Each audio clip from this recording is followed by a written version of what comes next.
Hola, buen día chicos. El día de hoy vamos a trabajar acerca de la tabla periódica. La idea es dar unos conceptos iniciales que les van a ayudar para posterior a tenerlos más fuertes, a entender los procesos que ocurren cuando hacemos algunas reacciones y cómo es que estas suceden. Bien, la tabla periódica, que yo les he dicho que todos debemos tener nuestra tabla periódica, bien, es una organización de los elementos químicos. Inicialmente, pues esto no salió de un momento a otro, fue varios trabajos e investigaciones. Dobereiner, por ejemplo, empezó a organizarlo como ustedes ven en triadas, siendo cada uno de estos puntos un elemento, y se empezó a dar cuenta que el promedio que habría, por ejemplo, entre este litio y este potasio era el peso del sodio. Entonces fue una característica que él empezó a darse cuenta y lo organizó de esa manera. Luego Newlands empezó a darse cuenta que además de tener ese orden en triadas, si ustedes se dan cuenta, litio, potasio, sumando, le va a dar más o menos pues la mitad de la masa que es el sodio. Se daba cuenta que de alguna manera se repetían algunas características que entre ellos tenían. Entonces, si se dan cuenta, estos particularmente son metales, y así iba observando que algunas de las características eran similares. ¿Bien? Otros personajes que contribuyeron a esta organización fue, por supuesto, Mendeleev, que a él se le atribuye como tal la organización de la tabla periódica. Ordenó para su momento, en 1781, 63 elementos conocidos para ese entonces, todo pues de acuerdo al peso atómico. Luego Meyer encontró que el núcleo de cada elemento hay un número. Al ordenar de esta manera los elementos, las propiedades del yodo y del telurio se ajustaban perfectamente en las columnas correspondientes. Entonces empezaron a darse cuenta otra vez de características que se volvían de alguna manera a repetir. Werner y Panet, que se basa pues ya en la ordenación que conocemos de los elementos químicos según el orden creciente pero de los números atómicos, ya que se ha mostrado que las propiedades químicas y algunas propiedades físicas dependen de la configuración electrónica de la última capa de los átomos. Hoy no vamos a hablar mucho de la configuración electrónica, pero es bueno que ese tema quede planteado para más adelante abordarlo. Entonces, si se acuerdan ustedes, la tabla periódica, ¿sí?, debido a la configuración, lo que nos está diciendo y lo que está en este momento es que estos de alguna manera se parecen, y veamos que a este lado tenemos todos los gases nobles, a esto tenemos los metales, ¿sí? Y entre ellos pues hay ciertas características y similitudes que es de manera similar a lo que ellos venían encontrando. Bien, entonces, para tener en cuenta, estas son imágenes que de alguna manera dicen cuál ha sido unas características específicas que se han dado cuenta que tiene el orden de la tabla periódica. Por ejemplo, la electronegatividad, la más alta se va a encontrar por aquí, la tiene el flúor. Él es el elemento más electronegativo que nosotros tenemos en la tabla periódica. En cuanto al volumen atómico, es más grande del centro hacia afuera. El volumen, recuerden ustedes que estamos hablando es como del espacio que están ocupando. La densidad, que está relacionada con la masa sobre el volumen, es más cerrada, o sea, que es volviéndose más corta o más pequeña hacia el centro. El punto de fusión y el punto de ebullición, ya los vamos a explicar. Cada una de estas características también va directamente al centro. Recuerden acá que aquí estos son los metales más importantes, los más reactivos que nosotros vamos a utilizar. Aquí vamos a encontrar, perdón, que es que de pronto no están observando. Aquí, en estos, los metales más importantes. Aquí, los de transición. Enseguida aquí estos que están, en este caso para mi tabla periódica, estos que están de amarillo, pues son otros metales, ¿sí? Otros metales. Y aquí encontramos unos que son los no metales, todos estos que están aquí. Y por último, en este costado, los gases nobles.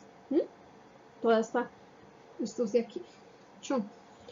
Bien, ya vamos a hablar de cada uno, pues, de las generalidades de estos, ¿sí? Dependiendo de la característica que tenga el elemento, puede llegar a formar entonces o bien bases o bien ácidos. Eso es lo que vamos a trabajar el día de hoy. ¿Listo? Y eso nos lo dice básicamente la tabla periódica. La tabla periódica tiene una cantidad de información que desafortunadamente muchas veces no llegamos a contemplar o a entender. Por ejemplo, para esta tabla periódica, los que son sólidos, las letras son negras, ¿sí? Entonces, el sodio se va a presentar en color negro, el potasio se va a presentar en color negro, porque la característica de estas tablas periódicas o de las tablas periódicas, llegamos a un punto de encuentro entre todos los químicos y dijimos no, para estandarizar como es posible que de pronto los elementos en cierta temperatura pues sean líquidos, entonces vamos a estandarizar. Todo lo que aquí está contemplado en las características está en condiciones estándar, es decir, a 25 grados Celsius y a una atmósfera de presión.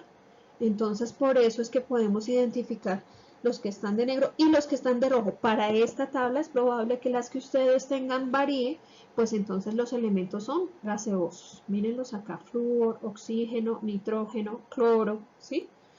Y algunos poquitos, ¿sí? Que podemos observar que están de azul. Por ejemplo, aquí, bromo, el mercurio, que aunque nosotros sabemos que es un metal, y particularmente lo hemos tenido a 25 grados, más o menos temperaturas altas, pues, pero temperaturas que nosotros hemos soportado, y sabemos que a esa temperatura es líquido. ¿Listo? Que de esa propiedad, pues nos favorecemos en que como es un metal, es un muy buen conductor de calor, y cuando se dilata, nos muestra la temperatura en una columna que es el termómetro, básicamente. Es lo que podemos observar. Entonces, en general, la tabla periódica lo que hace es irnos dando señales de las posibles características de los elementos que en ella encontramos. Acuérdense, aquí los de transición. Bueno, estos otros que se encuentran aquí, que están como la letra como en blanco, no sé si lo alcanzan a visualizar bien, ¿sí? Esos que se encuentran allí, que están como en blanco, son algunos sintéticos que todavía están en estudio. De hecho, la información no se encuentra completa porque a veces no son muy estables, pero se sigue investigando. ¿Listo? Continuando. Bien, entonces, continuando. El número atómico, que es el que nos indica el número de protones que cada uno de estos elementos tienen. Recuerden ustedes, una de las representaciones que hay, quizás una de las más utilizadas, que es en la que sencillamente se coloca el núcleo, ¿sí? No lo alcanzan a ver, venga, sí, aquí con este negro se ve mejor. De pronto, aquí los protones y los neutrones. Aquí hay dos partículas como tal, de las que conforman el átomo. Alrededor de estas se encuentran los orbitales, y en los orbitales es donde nosotros vamos a encontrar los electrones. ¿Listo? Recuerden entonces ustedes, esta es la representación cotidiana, en donde en el centro tenemos los protones y los neutrones. Alrededor entonces están los orbitales y están los electrones. Bien, entonces la masa atómica está concentrada en ese centro. ¿Qué quiere decir? Que la masa atómica, como lo indica la diapositiva, va a ser la suma entonces de protones y de neutrones. Eso hay que tenerlo bien claro. ¿Qué es la electronegatividad? Nosotros habíamos mencionado, el más electronegativo es el flúor. Es la tendencia de un átomo para atraer la nube electrónica del otro. Es como el más inquieto, el más atractivo para los otros. Es el que quiere siempre estarse combinando con los otros. La densidad habíamos mencionado que es la masa sobre el volumen, ¿sí? Y que está, de acuerdo a las unidades internacionales, se debe representar en kilogramos por metros cúbicos. Este A está relacionado con la masa atómica, el Z, que para este caso sería el número atómico, que serían los protones, y N, que estaría indicando los neutrones en esta fórmula que nosotros estamos observando aquí. ¿Listo? Mucho cuidado, porque cada cosita tiene su respectivo. La masa atómica, que sería A, Z, que daría cuenta del número atómico, y N como tal, que ya lo expliqué, que son los neutrones. Siguiendo, entonces, punto de fusión de un elemento compuesto es la temperatura a la cual la forma sólida del elemento compuesto se encuentra en el equilibrio con la forma o con el estado de agregación líquido. Lo que les decía, particularmente la información que se encuentra en las tablas periódicas a nivel general se encuentra estando a 25 grados Celsius. ¿Qué quiere decir eso? Que si nosotros podemos llegar a aumentar algunas temperaturas con estos elementos, es muy probable que cambien entonces su estado de agregación. Ejemplo de esto, el hierro, por ejemplo. El hierro sabemos que a 25 grados se va a encontrar duro, ¿sí? Pero si nosotros aumentamos la temperatura, si estamos en un lugar en donde están trabajando el hierro y tenemos que hacer fundición del hierro, las temperaturas son supremamente altas. Entonces, muy seguramente si hiciéramos el ejercicio del punto de fusión, voy a buscarlo, a ver, creo que está en 1536 para el caso del hierro, ¿sí? Y me dice que punto de ebullición está en 3000. Todo esto en Celsius, entonces para que lo tengamos presentes. Toda esa información está ahí. ¿Dónde la puedo encontrar? Entonces, en la tabla periódica hay un recuadro que es como el cuadro de convenciones y me dice toda la información que yo puedo encontrar. Si el día de mañana alguien les dice, bueno, dígame cuál es el punto de ebullición del cobre. Usted no, simplemente se remite a este recuadro en dónde está ubicado el punto de ebullición y llega y le dice, bueno, punto de ebullición del cobre está en 2300. Entonces usted ya responde de acuerdo a lo que encuentre. Es siempre clave tener una tabla periódica, pero también muy clave entender la información que en ella hay. Bueno, punto de ebullición, ustedes saben que punto de ebullición es ya cuando cambia de su estado líquido y pasa a su estado gaseoso. Es ese punto intermedio.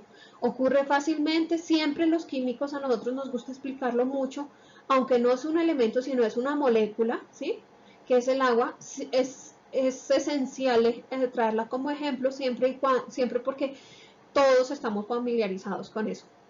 Bien, hay tres términos que son importantes tenerlos en cuenta en química. Isótopo. Los átomos que tienen el mismo número atómico, ojo con eso, pero que pueden diferir la masa. Entonces, si tienen este mismo número atómico, pero lo que difieren en masa es porque alguno de estas dos partículas, las del centro, son las que de alguna manera no se están cambiando. O sea, es el mismo elemento, pero alguna de las dos ha cambiado. ¿Cuál de las dos? Veamos entonces qué más nos dice. Átomos del mismo elemento que difieren en su masa atómica se llaman isótopos. El número de neutrones en un átomo puede variar. Entonces, un isótopo es el que cambia la cantidad de neutrones.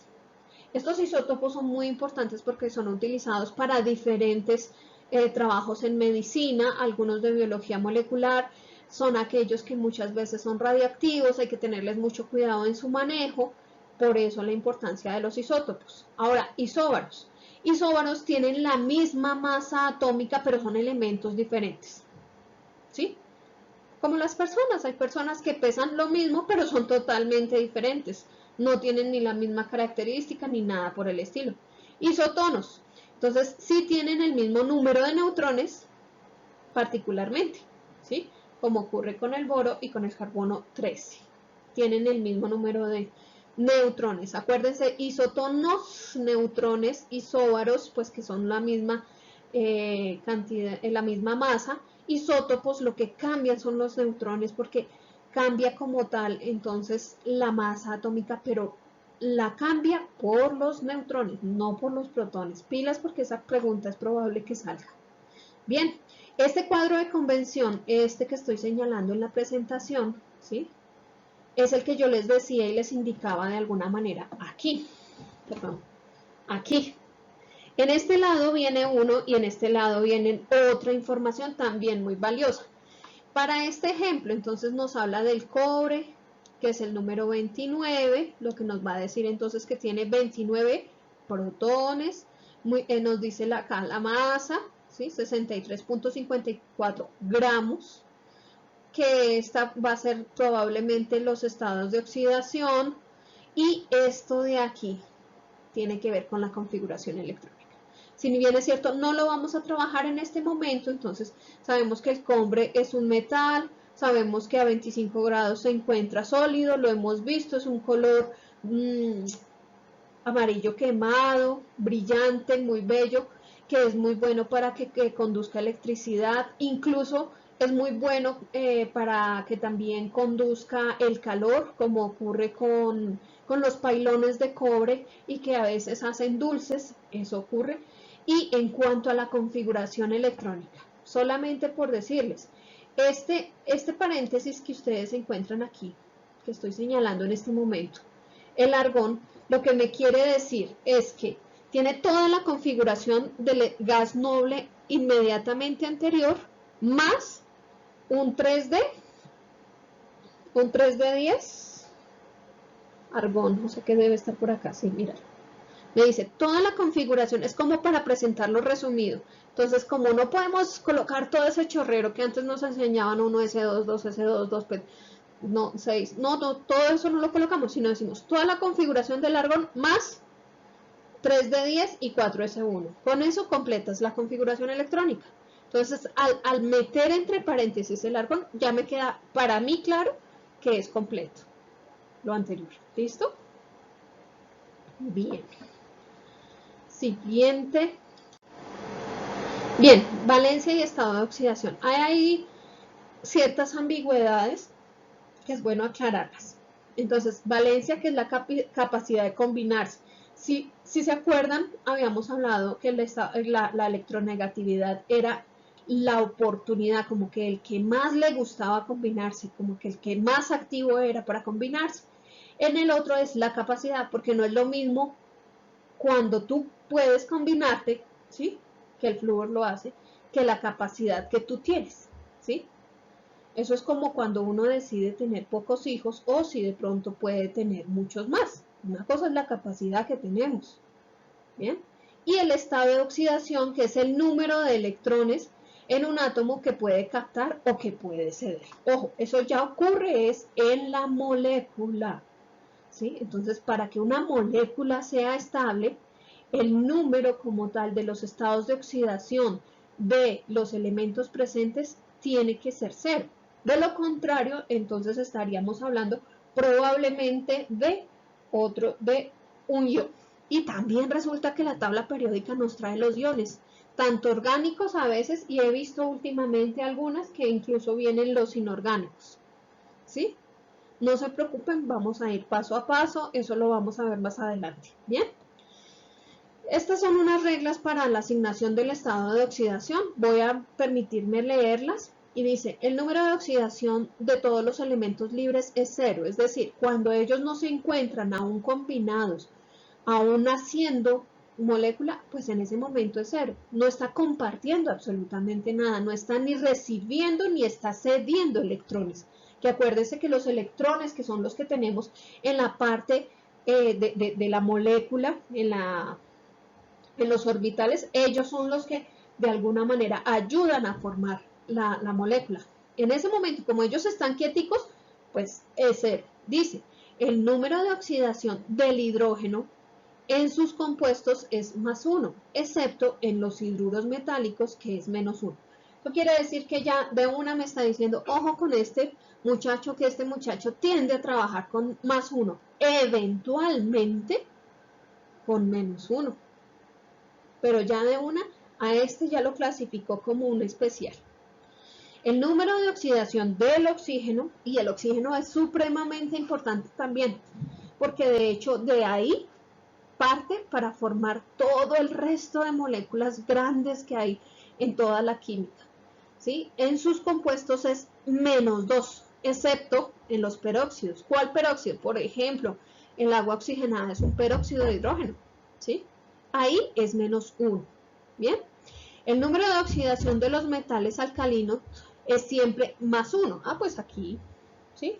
Estos son los metales alcalinos. Entonces, ellos casi que, estos de acá, perdón, estos de acá, ¿sí? Ellos casi que de alguna manera, de acuerdo entonces a los grupos, ellos por el grupo, uno puede sacar cuál es la tendencia que va a tener ese elemento en ceder o en recibir, ¿sí? Bien, y lo que les decía, finalmente, la suma algebraica de los números de oxidación de los átomos en cualquier molécula tiene que ser igual a 0. Veámosla con la del agua para que de pronto les quede más claro. Voy a tratar de traer es que me parece que hay mucha, la luz le está llegando y de pronto no alcanzan a ver bien.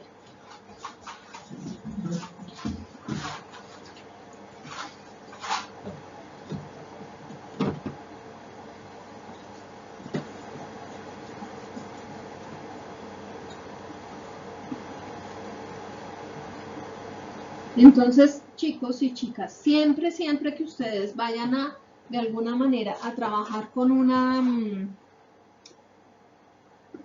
molécula, siempre colóquenle los estados de oxidación, que esa es una de las cosas que yo les voy a tener presentes. Entonces, por ejemplo, el agua.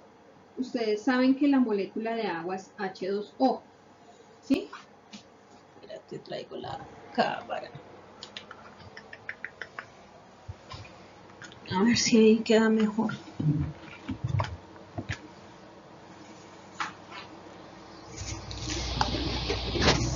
Bien, esta es la molécula de agua, nosotros la conocemos, pero nos dice que la suma algebraica debe ser igual a 0. ¿A qué hace referencia? Acuérdense que nos acababa de decir, hidrógeno tiende a trabajar con +1 y el oxígeno con -2, ¿sí? Se ve muy pequeñito, se ve un poquito, bueno, con la sombra que yo le hago, de pronto las cosas mejoran. Si yo hago la suma algebraica, 2 por 1, me da 2 positivo, pero aquí 2 negativo. Esto es igual a 0. Esta molécula es muy estable, ¿sí? El agua es muy estable. Y eso es lo que nosotros tenemos que tratar de buscar en las moléculas. Ahora, hay iones. Por ejemplo, tenemos este otro ion. De pronto, aquí veamos uno de los que hay aquí. El ion sulfato. Aquí lo tengo en la tabla periódica. Por favor, lo buscan ustedes. Y es SO4 lo que me están diciendo que es ahí, ¿sí? SO4 y salen 2 menos acá. Ojo porque a veces habrán libros que ustedes consulten y tienen los signos negativos así, o pueden colocarlo aquí así, -2, o incluso pueden colocarlo aquí así, y todas son válidas, ¿ok? A mí no me incomoda ninguna. El caso es que ustedes sepan de alguna manera balancear cargas. Eso es lo que estamos aprendiendo. Entonces, sabemos que el oxígeno tiende a trabajar con -2. Y el azufre, si nosotros nos vamos a remitir al azufre, el azufre, ¿sí?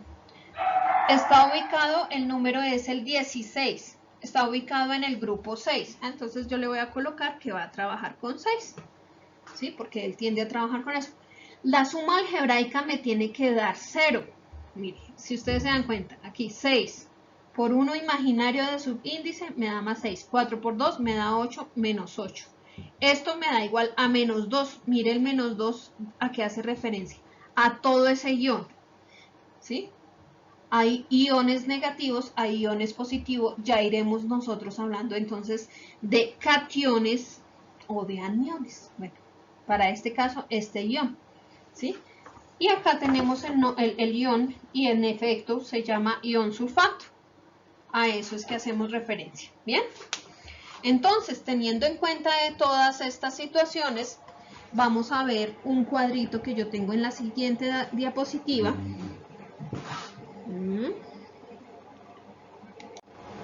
Este cuadro es importantísimo que ustedes, por favor, lo tengan súper presente, ¿sí? Cópienlo, sáquenle fotocopia, ¿sí? Lo que ustedes consideren, pero por favor, háganlo, ¿sí? ¿Qué es lo que pasa con él? Es el resumen de una química inorgánica maravillosa. En los elementos de la tabla periódica a nivel general, bien, lo trato de ubicar mejor, listo. Tenemos tanto metales como no metales, o sea, grosso modo, una manera de poderlos clasificar podría ser, tengo metales y tengo no metales, y ahí me dice, un metal podría ser, por ejemplo, el sodio, de hecho, es el ejemplo que yo estoy trabajando ahí, mírenlo y verá, miren, aquí está, miren, ahí donde estoy rayando, el sodio junto con el oxígeno, y mira que les estoy diciendo, cojan el metal y añaden el oxígeno, con el oxígeno me va a formar un óxido básico. Por otro lado, yo tengo entonces un no metal. El azufre es un no metal, ¿cierto? El azufre es un polvillo amarillento que además es irritante, ¿sí? Bastante incómodo.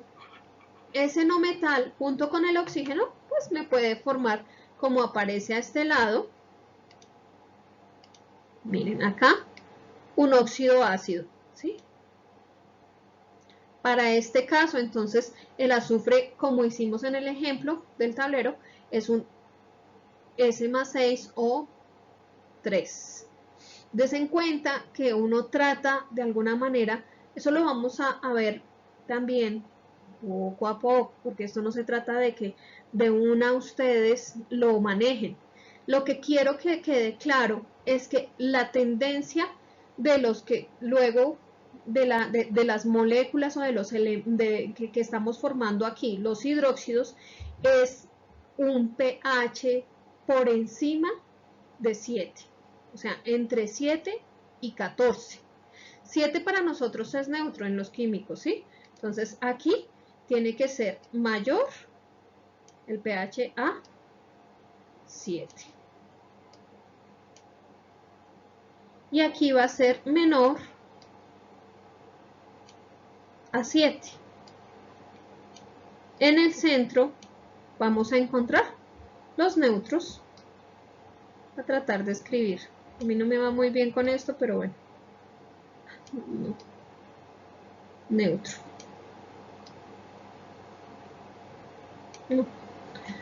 Neutro. ¿Sí? Entonces, este cuadro les va a ayudar toda la carrera, toda la vida, porque va a ser muy fácil coger y primero identificar qué características tienen los metales.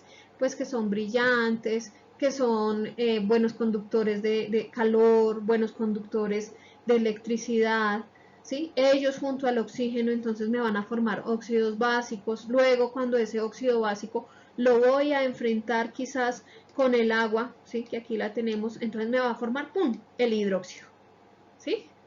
Y el hidróxido va a tener un pH muy seguramente mayor a 7, ¿sí?